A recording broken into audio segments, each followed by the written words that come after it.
يفقهوا قولي ولا حول ولا قوة إلا بالله العلي العظيم وبعد. Yang dikasihi lagi diingati sahibul fadilah, saudara pengurusi surau serta seluruh sahbalitan kuasanya dan juga pegawai-pegawainya. Dikasihi lagi diingati sahibul fadilah, tuan-tuan imam, tuan-tuan bilal, tuan-tuan guru, para jamaah muslimin dan juga muslimat yang dirahmati Allah Subhanahu wa taala.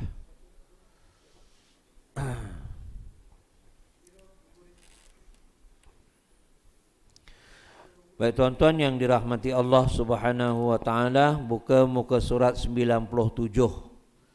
Kita beriman kepada sekalian kitab. Ya, kita ulang sedikitlah daripada awal dulu ya.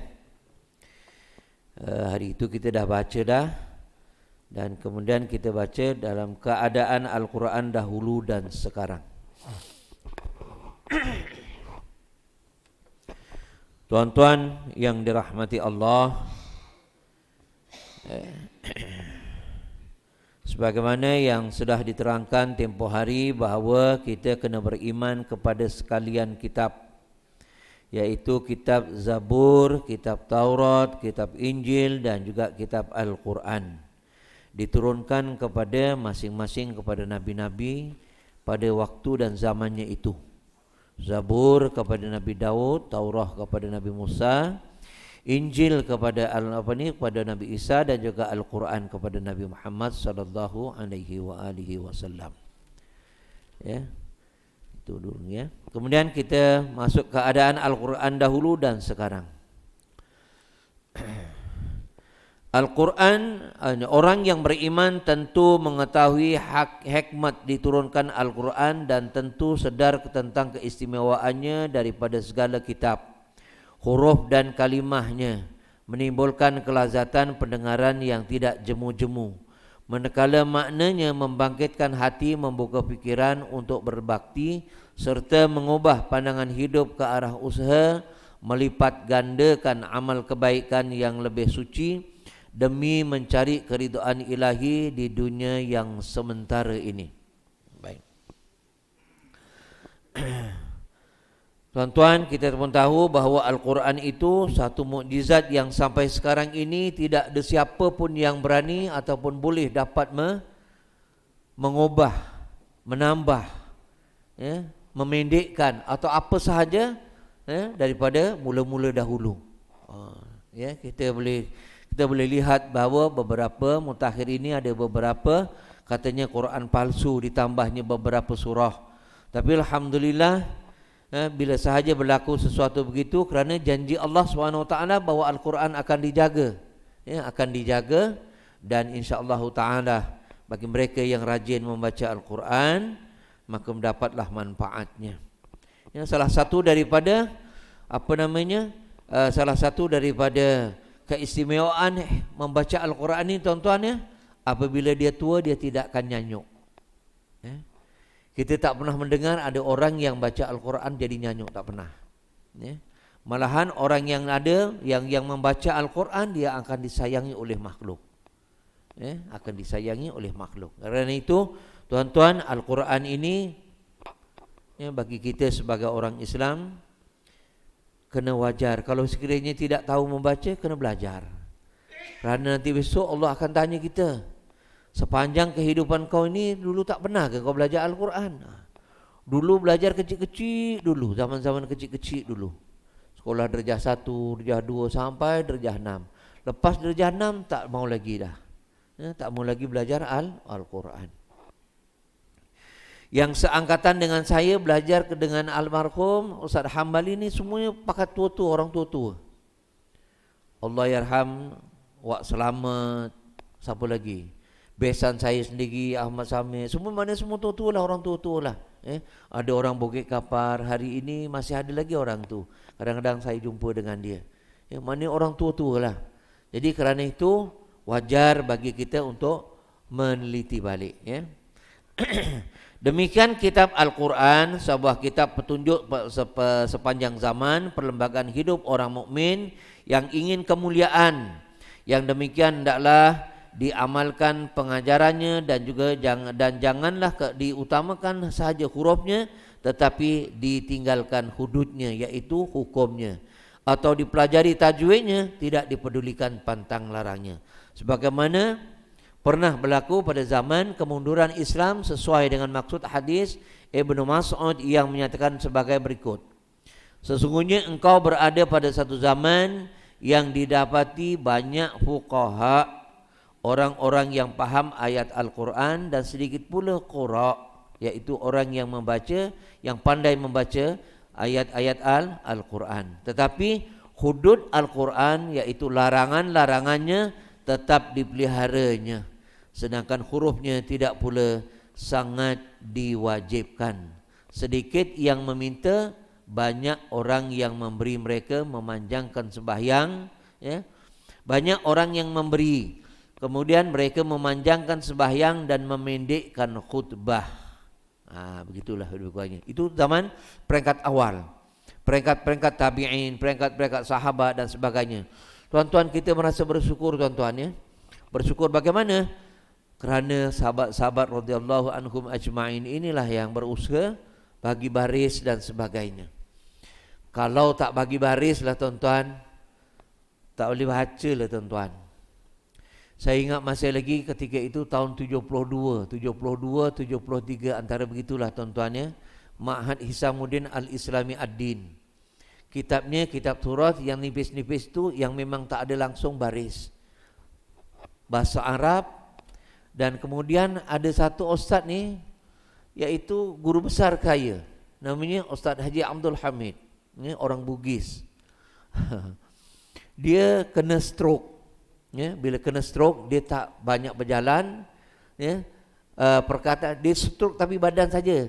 Allah bagi dia kelebihannya, belah kepala atas ni dia tak jadi apa-apa. Jadi maknanya dia boleh baca, boleh itu, boleh ini. Boleh baca dan boleh maki, senangnya cakap. Sekolah Arab ni jangan main. Salah baris saja, lepas tu dia suruh i'rab. Yang pandai i'rab okeylah, yang tak pandai i'rab teraba-raba. Dah teraba-raba, lepas tu dia sebut apa dia? Otak najis lah, gitu ginilah gitu ya. Jadi ada memang tak boleh baca, ya? Memang tak boleh baca. Patutnya dia tu baris atas, kita baca baris bawah. Ini jadi apa, baris bawah ni jadi apa? Macam itu. Kan, ya? Dia suruh kita i'rabkan gitu gini dan sebagainya. Akhirnya pakat-pakat tak masuk pergi ke kelas dia. Tapi kesian juga, ya. Kesian juga. Tapi itulah nak kata bagaimana bahawa kita merasa bersyukur kepada Allah Subhanahu Wa Taala, hasil daripada ketekunan mereka, hasil daripada kebijaksanaan mereka memberikan baris gitu gini, maka adalah hukum-hukum tajwid yang mana kita belajar sampai hari ini, ya. Kita belajar dan kita boleh baca, ya. Kalau kita tak dibagi baris, ikut asal daripada tulisan orang dulu, memang kita tengok saja, nak bergerak mulut pun tak boleh, ya. Gitu.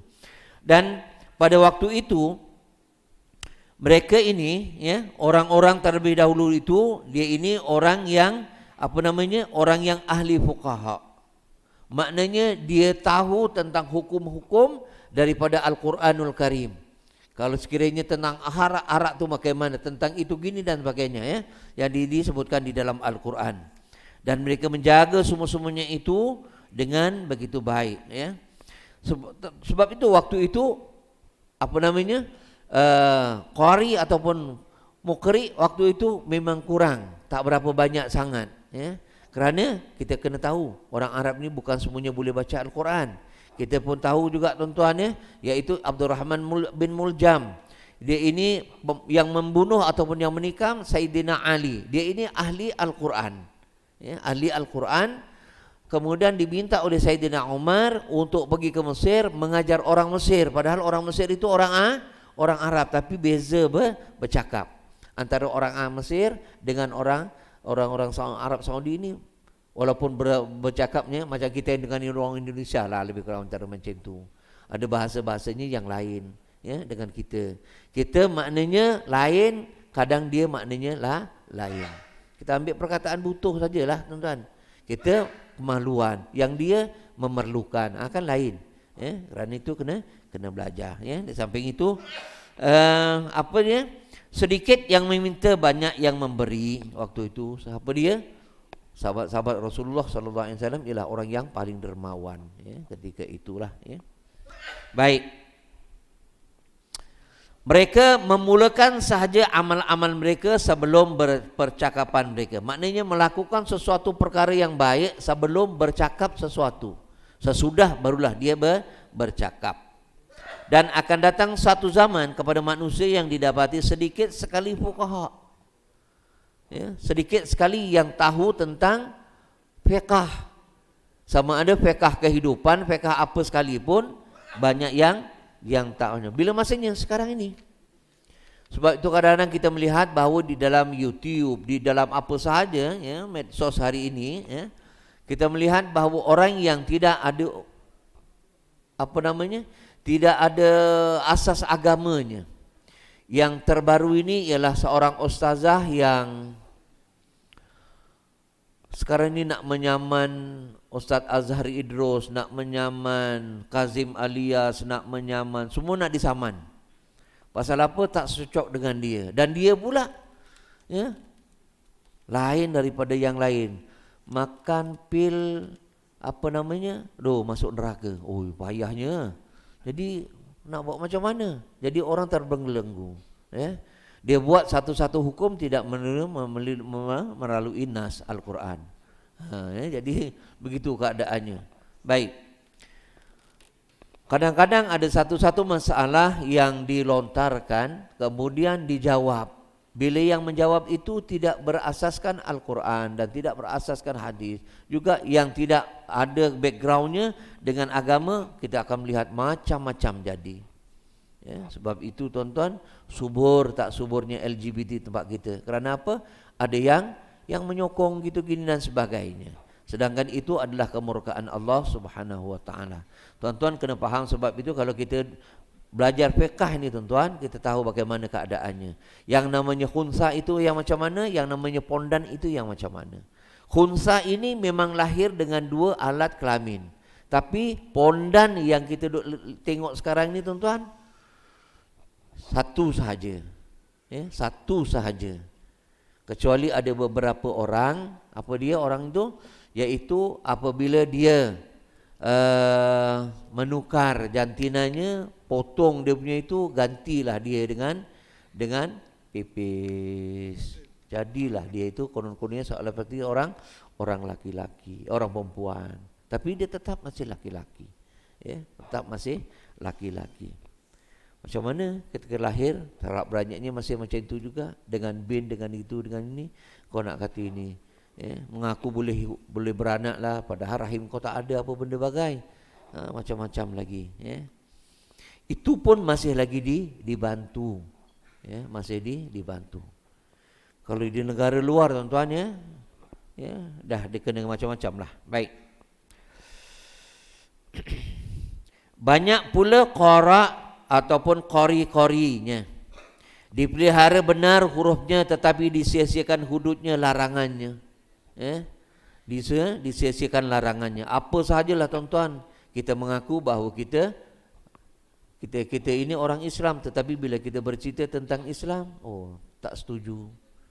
Tak setuju pada hati. Pasal apa?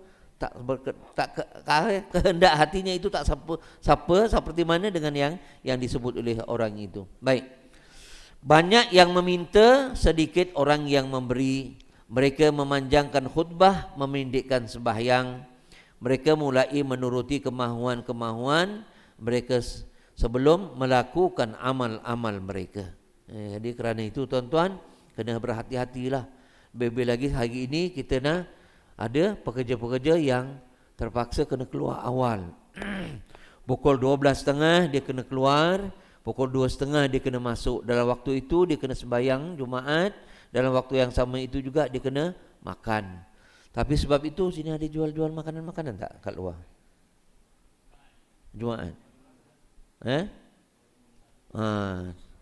Kalau boleh jangan banyak sangat lah, takut orang nanti sini Assalamualaikum warahmatullahi wabarakatuh, sana masih lagi ngemplok.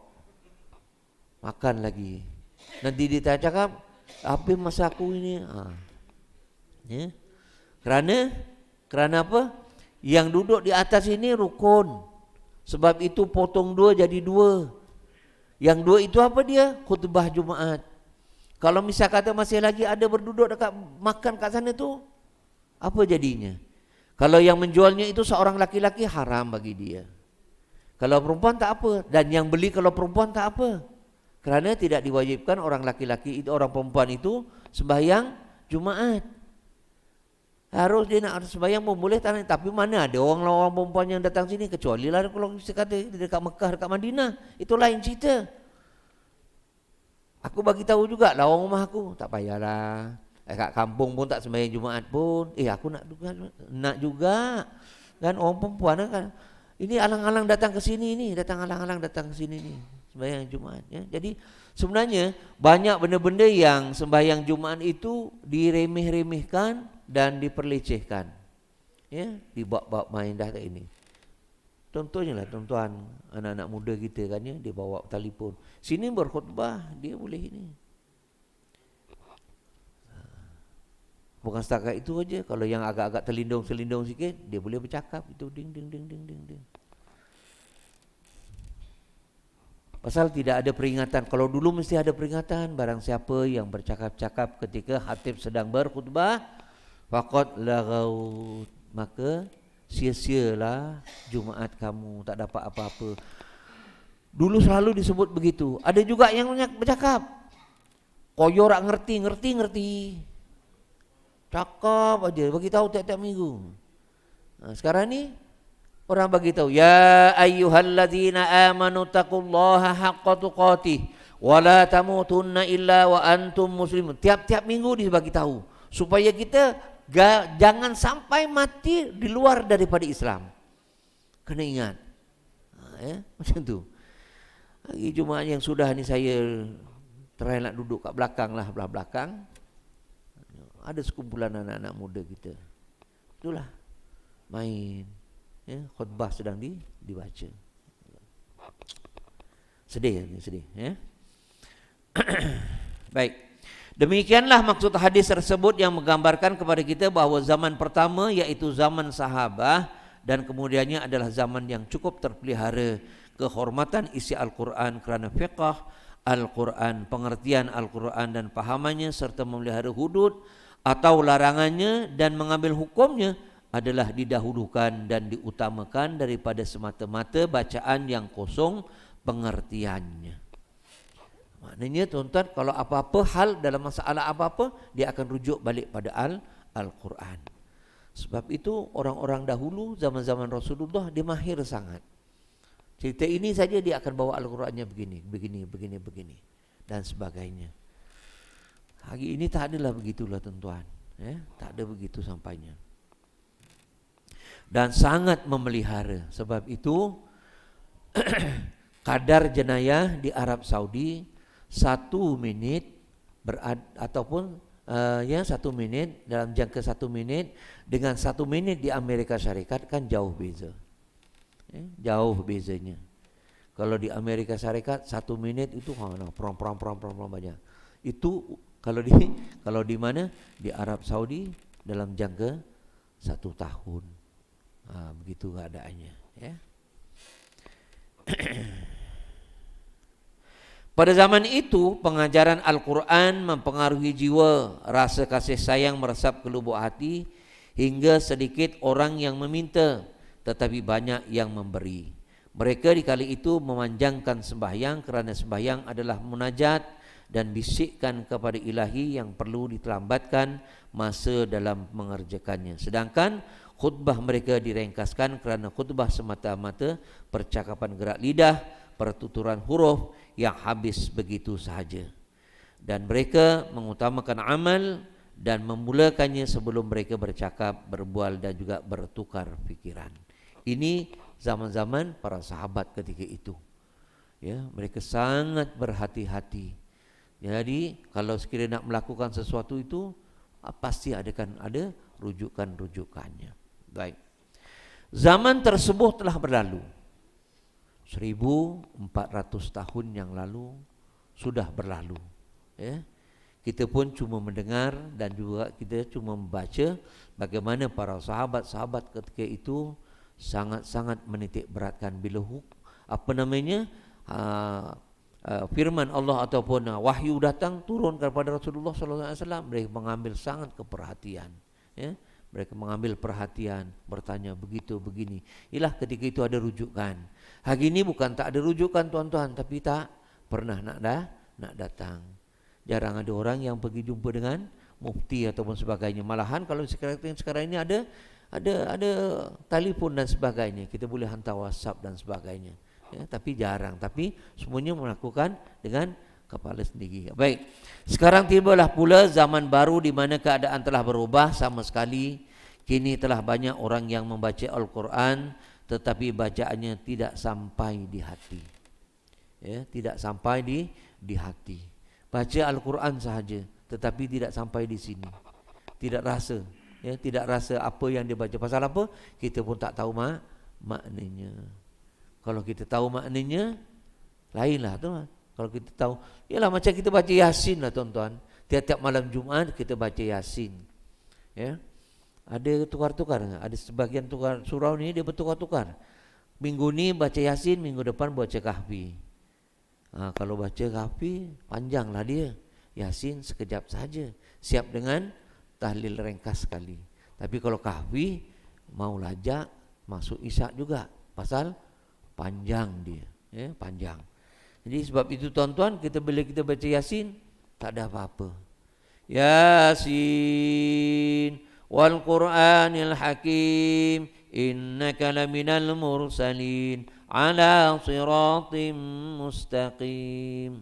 Tujuan Al-Quran itu bagaimana? Yang ujungnya itu dibagi ialah untuk orang yang beriman kepada Allah dengan jalan yang lurus.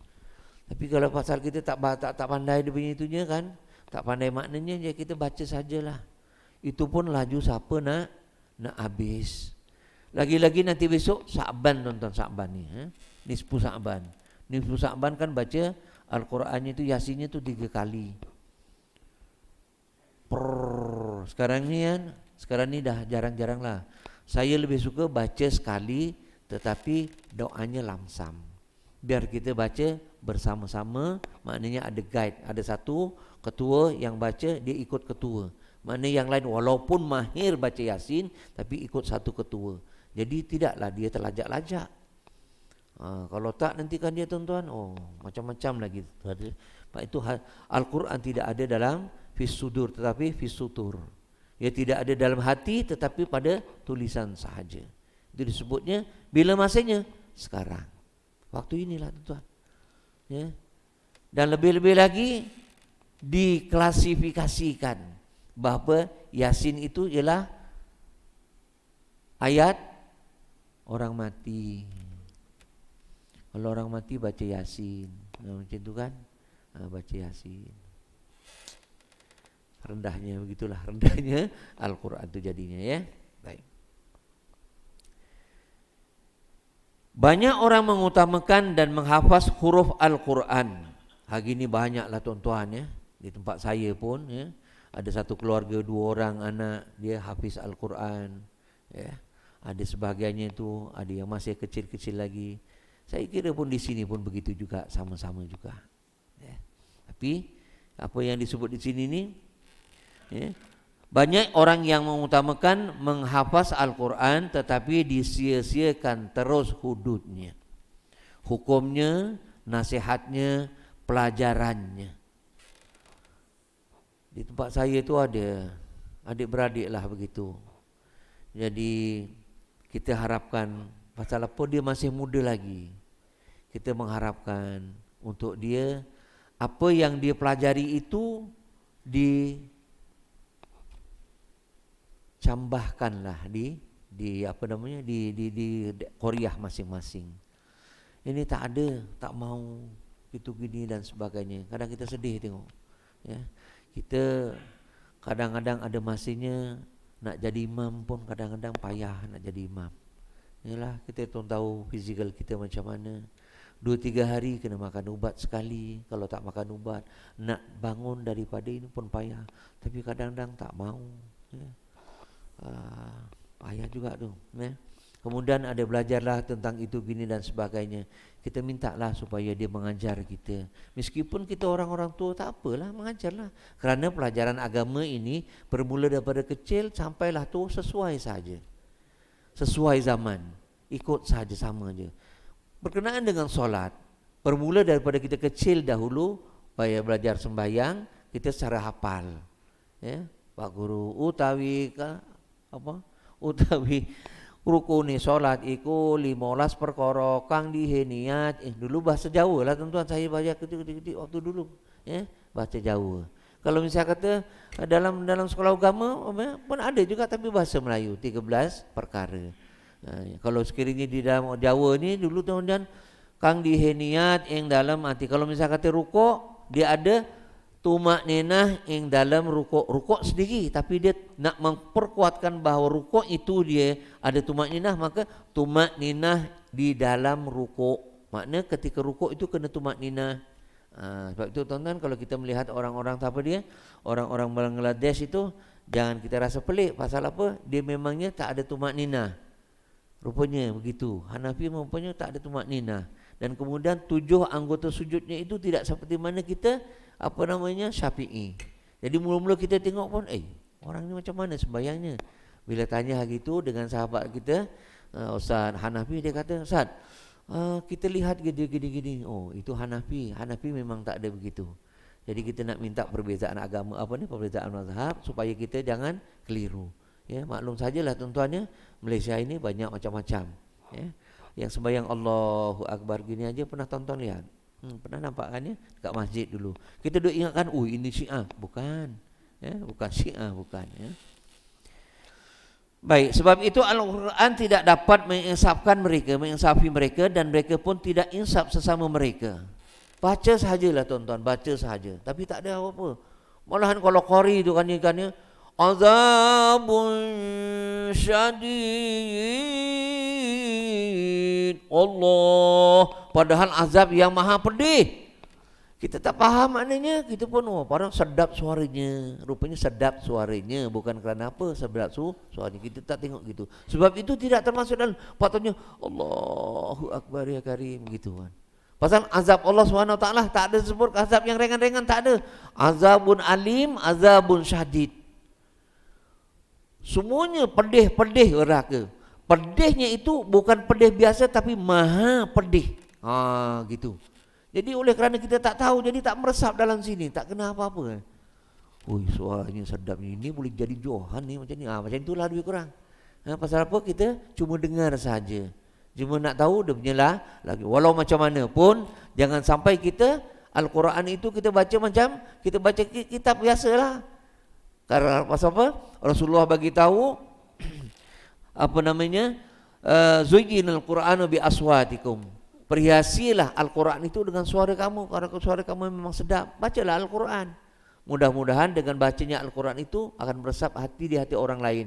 Dengan lagunya dan sebagainya meresap di hati orang lain. Sebab itu tonton kadang-kadang ada orang yang baca Al-Quran gitu gini dan sebagainya. Orang boleh menangis, orang lain boleh menangis. Ya. Tapi menangis lagunya aja lah, bukan dalam isinya. Baik. Hingga banyak orang yang meminta, tetapi sedikit orang yang memberi di antara mereka. Mereka memanjangkan khutbah kerana khutbah tidak menyusahkan mereka, dan mereka memendekkan sembahyang kerana sembahyang menggelisahkan jiwa mereka disebabkan tidak ada hubungan langsung dengan Allah yang Maha Kuasa. Sebab itu tuan-tuan, ya, waktunya kita ini rasa sedih gitu gini dan sebagainya lah, ya, dalam solat kita. Ya. Akhirnya mereka suka bercakap mengikut kemahuan mereka sendiri sebelum mereka melakukan amal yang sepatutnya mereka mulai. Ya. Akhirnya mereka suka bercakap, saja. Ding-dong ni tara serupa bikin, lebih kurang begitu. Ya, dia bercakap saja tapi tidak ada apa-apa natijah daripada bercakapnya itu.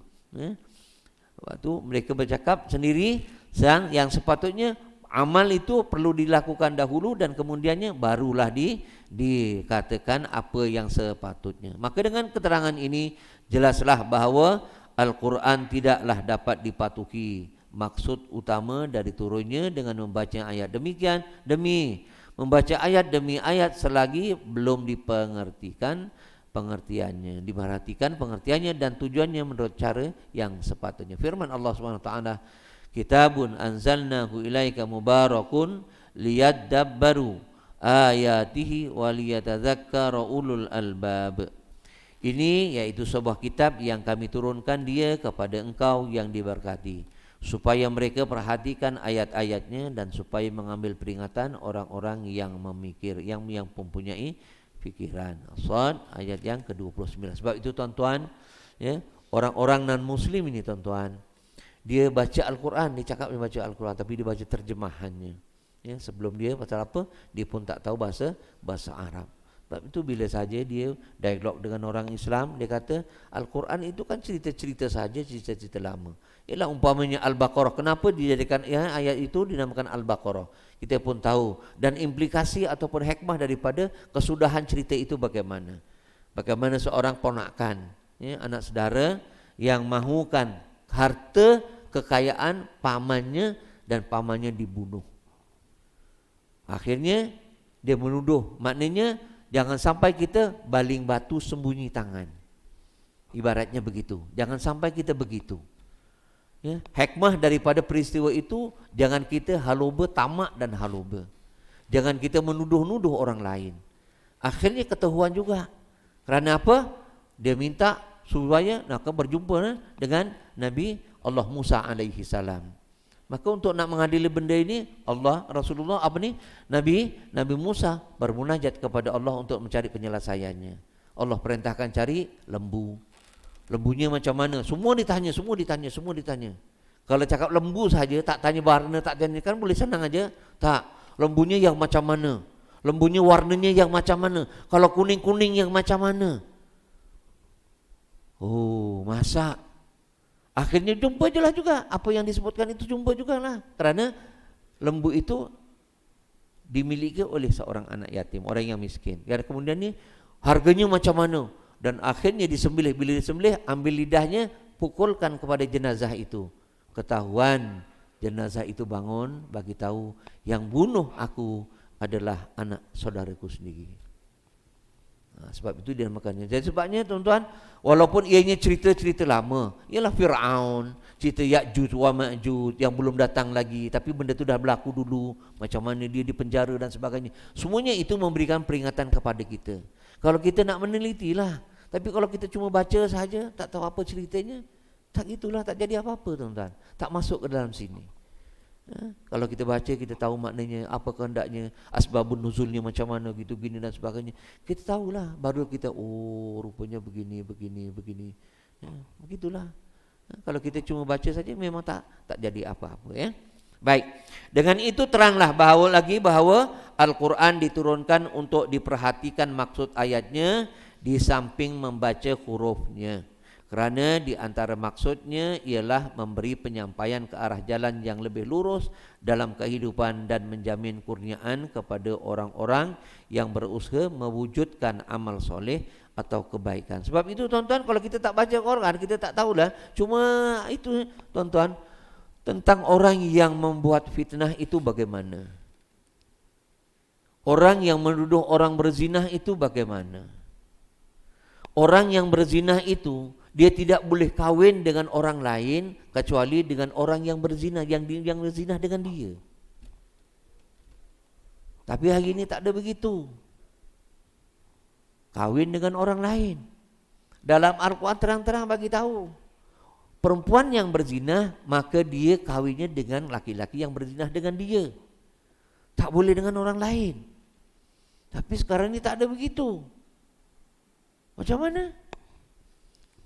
Maknanya larangan Allah Subhanahu wa taala yang disebutkan ini kita tidak ambil peduli. Macam mana kita nak beriman kepada Al-Quran? Sedang apa yang disebut oleh Al-Quran kita tak nak buat. Potong tangan. Katakan potong tangan. Potong tangan ni tuan-tuan, bukan curi ubi. Dia ada had kadarnya. Katakan had kadarnya itu lebih kurang dalam RM1.000. Barang yang dicuri itu RM1.500. Kan potong tangannya. Dan kemudian kena tengok juga kan pernah terjadi bagaimana nak dipotong tangannya, rupanya apa dia? Kerajaan ketika itu tidak memberi bantuan kepada dia. Terpaksa dia mencuri kerana apa? Untuk nak bagi anak dia makan. Pekerjaan tak ada, apa semuanya tak ada, saya terpaksa kena mencuri. Dengan alasan begitu dia tak boleh sampai dengan nak kena potong tangan.